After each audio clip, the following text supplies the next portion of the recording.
नमस्कार दोस्तों, ट्रिकी गुरु अमित गुप्ता के YouTube चैनल में आज आपका फिर से स्वागत है। दोस्तों, आज हम आपके लिए लेकर आए हैं भारतीय संविधान। और भारतीय संविधान को हम लोग शुरू करेंगे बिल्कुल चैप्टर वाइज। और आज हमने पहला चैप्टर लिया भारत का संवैधानिक विकास, और इसमें हम परीक्षा उपयोगी बहुविकल्पीय प्रश्नों को लेंगे जो कि मल्टीपल चॉइस क्वेश्चन होंगे, बहुविकल्पीय प्रश्न होंगे। और ये प्रश्न हर परीक्षा के लिए खास होगा, चाहे वो पुलिस भर्ती की परीक्षा हो, चाहे एसएससी की परीक्षा हो, और चाहे वो रेलवे की परीक्षा हो, या यूपी पीसीएस या किसी भी पीसीएस की परीक्षा हो, किसी भी राज्य स्तरीय लोक सेवा आयोग की परीक्षा हो। हर परीक्षा के लिए जीके सामान्य ही होता है, कॉमन होता है। तो जिस जिस परीक्षा में सामान्य अध्ययन या जनरल नॉलेज होगा उसके लिए यह खास होगा। आप इन प्रश्नों को याद करके कुछ न कुछ आपको इसमें से प्रश्न हर परीक्षा में देखने को मिलेंगे। तो देखिए, इसमें पहला प्रश्न है, रेगुलेटिंग एक्ट कब पारित किया गया था? तो रेगुलेटिंग एक्ट कब पारित किया गया था? तो इसमें हमारा आंसर हो जाता है 1773, और आंसर हो जाता है हमारा ए। इसको आप चाहें तो प्रैक्टिस के लिए भी इस्तेमाल कर सकते हैं। जब आप संवैधानिक विकास को पढ़ लें तो उसके बाद इन सभी प्रश्नों से आप अपनी प्रैक्टिस कर सकते हैं कि आपने कितना पढ़ा और कितना आप भूल गए, और आप इस तरह से आप अच्छी खासी रिवीजन कर सकते हैं। अगला प्रश्न है, निम्नलिखित में से किस अधिनियम में कलकत्ता में सर्वोच्च न्यायालय की स्थापना का प्रावधान, याद रखिएगा, यहां पर पूछा गया प्रावधान किया गया था। कलकत्ता में सर्वोच्च न्यायालय की स्थापना कब की गई थी ये नहीं पूछा जा रहा है। इसमें पूछा जा रहा है कि कलकत्ता में सर्वोच्च न्यायालय की, सुप्रीम कोर्ट की स्थापना का प्रावधान किया गया था। यानी किस अधिनियम में ऐसा प्रावधान किया गया था कि कलकत्ता में एक सर्वोच्च न्यायालय बनाया जाएगा, स्थापित किया जाएगा।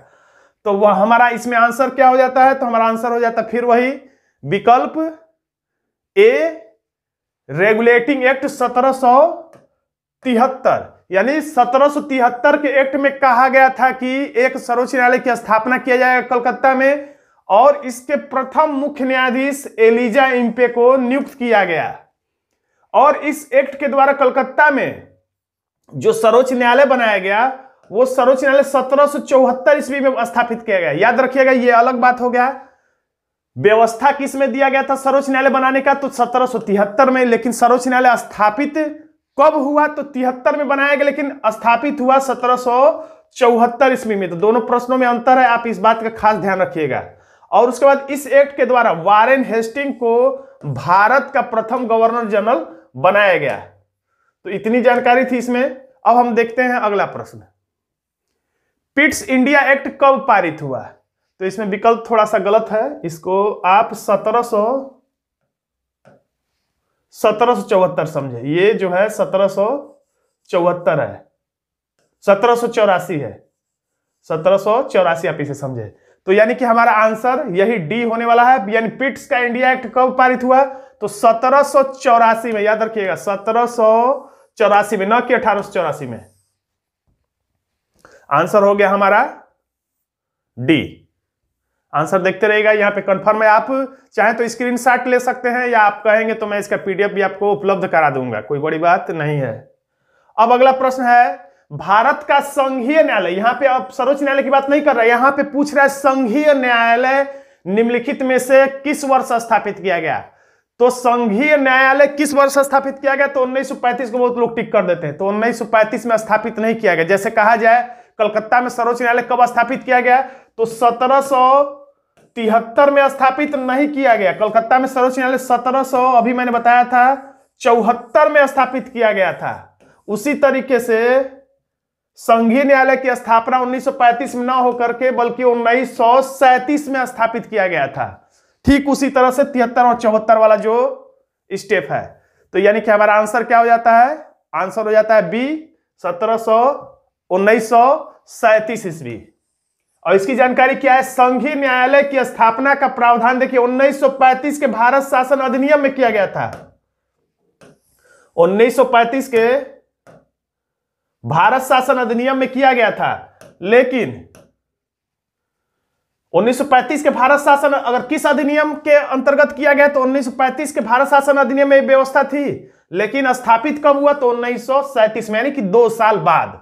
अगला है इसमें जानकारी कि इसके प्रथम मुख्य न्यायाधीश एलिजा एम्पे नहीं थे, मॉरिस ग्वेयर थे। तो दोनों में अंतर है, एलिजा एम्पे उसमें है और इसमें मॉरिस ग्वेयरस है। अगला प्रश्न है, केंद्र में द्वैध शासन, केंद्र में द्वैध शासन किस अधिनियम के अंतर्गत स्थापित किया गया था? तो केंद्र में द्वैध शासन जो है वो केंद्र की यहां पे बात कर रहा है। प्रांतों में पूछेगा तो अलग जवाब होगा और केंद्र में पूछेगा तो अलग जवाब होगा। आप तो इसका आंसर किसको टिक करेंगे? तो केंद्र में द्वैध शासन की स्थापना 1935। आपको सिर्फ इतना याद रखना है, 1935 के भारत शासन अधिनियम या भारत सरकार अधिनियम के द्वारा। यानी हमारा आंसर क्या हो जाता है? तो हमारा आंसर हो जाता है, हमारा आंसर हो जाता है सी, भारत सरकार अधिनियम 1935। इसमें जानकारी क्या है? तो प्रांतों में अगर द्वैध शासन पूछा, प्रांतों में द्वैध शासन का उपबंध 1919 के भारत सरकार अधिनियम में था, याद रखिएगा। प्रांतों में पूछेगा तो हमारा आंसर हो जाएगा 1919। और अगर आपसे पूछता कि भारत सरकार अधिनियम में किया गया था, और लेकिन पूछता 1935 के अधिनियम में क्या किया गया, तो प्रांतों से द्वैध शासन को हटा के केंद्र में द्वैध शासन स्थापित कर दिया गया। अगला प्रश्न है,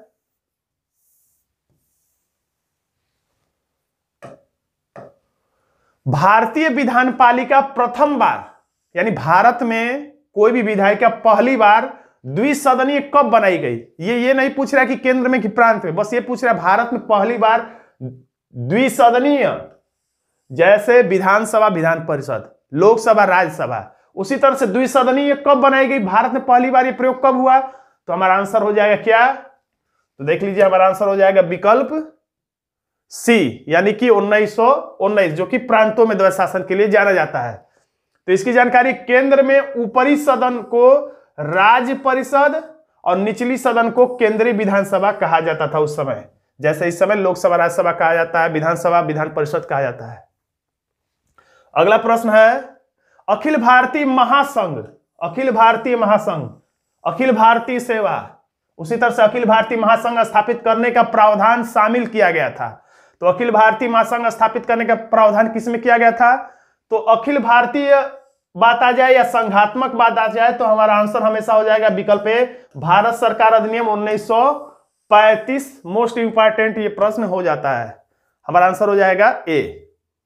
अगला प्रश्न है, राष्ट्रपति के अध्यादेश निर्गत करने की शक्ति प्रेरित है, यानी कि राष्ट्रपति जो अध्यादेश जारी करता है वो कहां से सीखा गया है, भारतीय संविधान में कहां से लिया गया, कहां से प्रेरित है, कहां से संबंधित है। जैसे आप पढ़ते होंगे कि राष्ट्रपति की व्यवस्था किस देश से प्रेरित है, या न्यायिक पुनर्विलोकन किस देश से प्रेरित है, मूल कर्तव्य मूल अधिकार या संविधान संशोधन किस देश से प्रेरित है। उसी तरीके से जो राष्ट्रपति का अध्यादेश है, अनुच्छेद 1, 2, 3 आप याद करिए, यानी अनुच्छेद 123 के अंतर्गत राष्ट्रपति अध्यादेश जारी करता है, जो कि संसद द्वारा पारित किए गए, लोकसभा राज्यसभा के द्वारा पारित किए गए कानून के बराबर ही अनुच्छेद 1, 2, 3 का पावर होता है अध्यादेश, राष्ट्रपति के अध्यादेश का ये पावर होता है। तो ये कहां से प्रेरित है? तो ज्यादातर बातें, भारतीय संविधान में ज्यादातर बातें का मतलब 70% से ज्यादा बातें प्रेरित है 1935 के भारत शासन अधिनियम से। यहां तक कि कुछ शब्दों को हटा के हूबहू लाइन को ही भारतीय संविधान में रख दिया गया 70%।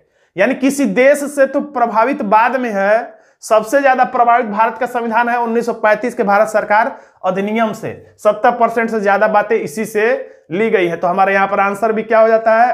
बी, भारत सरकार अधिनियम 1935। देखिए यहां पर लिखा हुआ है, भारतीय संविधान में राष्ट्रपति के अध्यादेश निर्गत करने की शक्ति, अनुच्छेद 123, भारत सरकार अधिनियम 1935 की धारा 42 से प्रेरित है।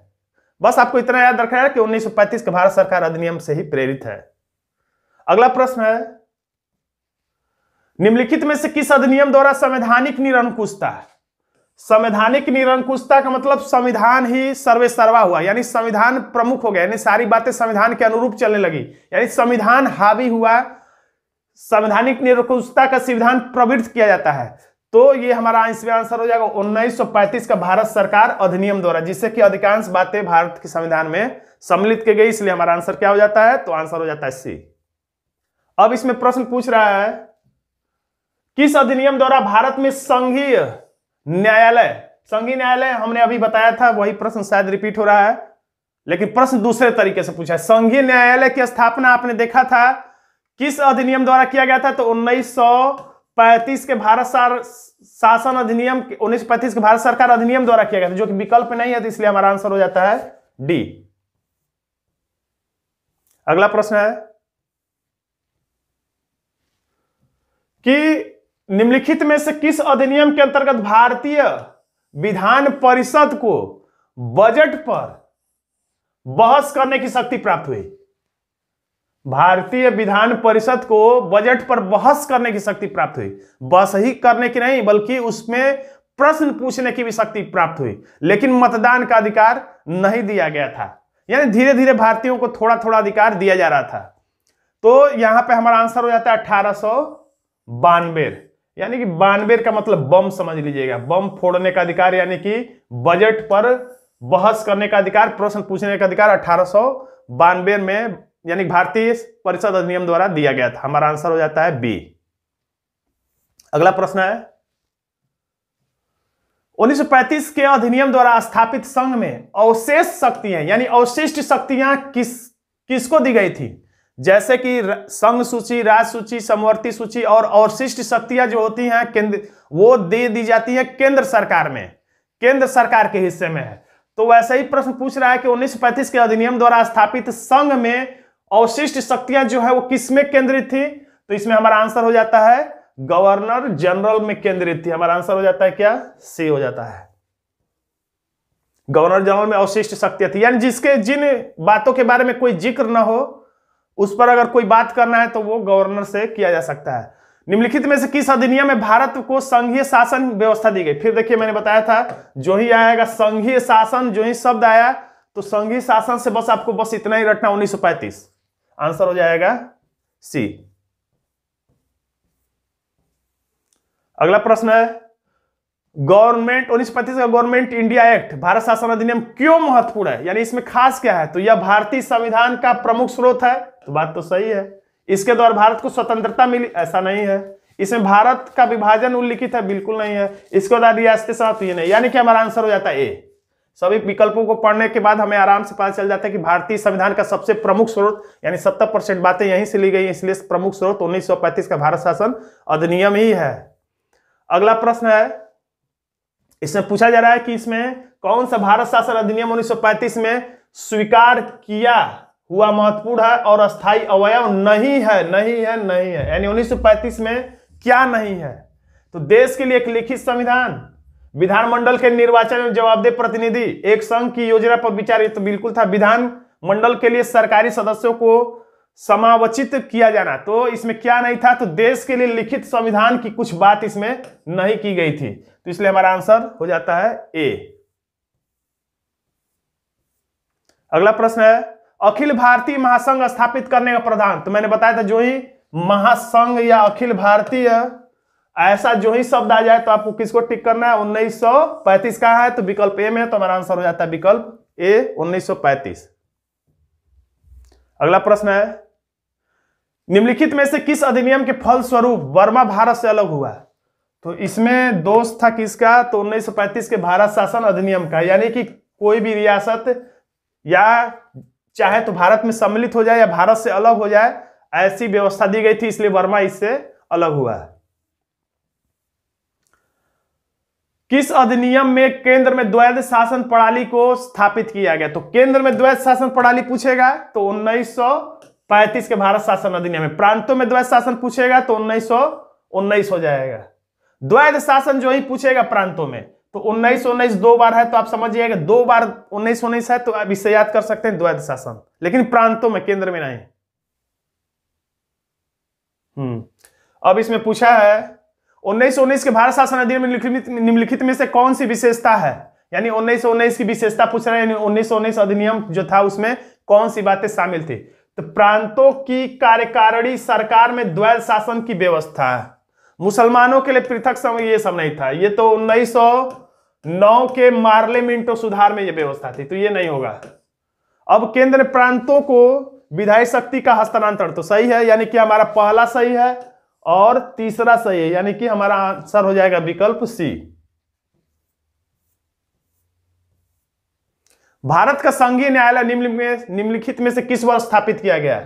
तो अभी मैंने बताया था संघीय न्यायालय पूछेगा, ये सर्वोच्च न्यायालय नहीं पूछ रहा, कलकत्ता वाला।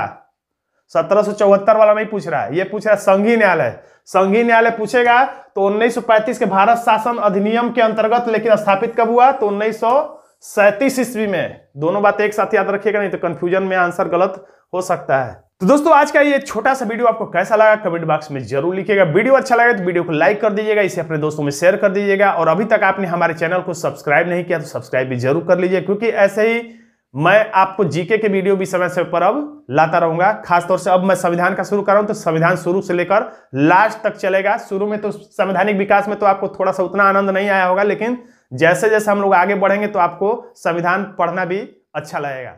धन्यवाद दोस्तों।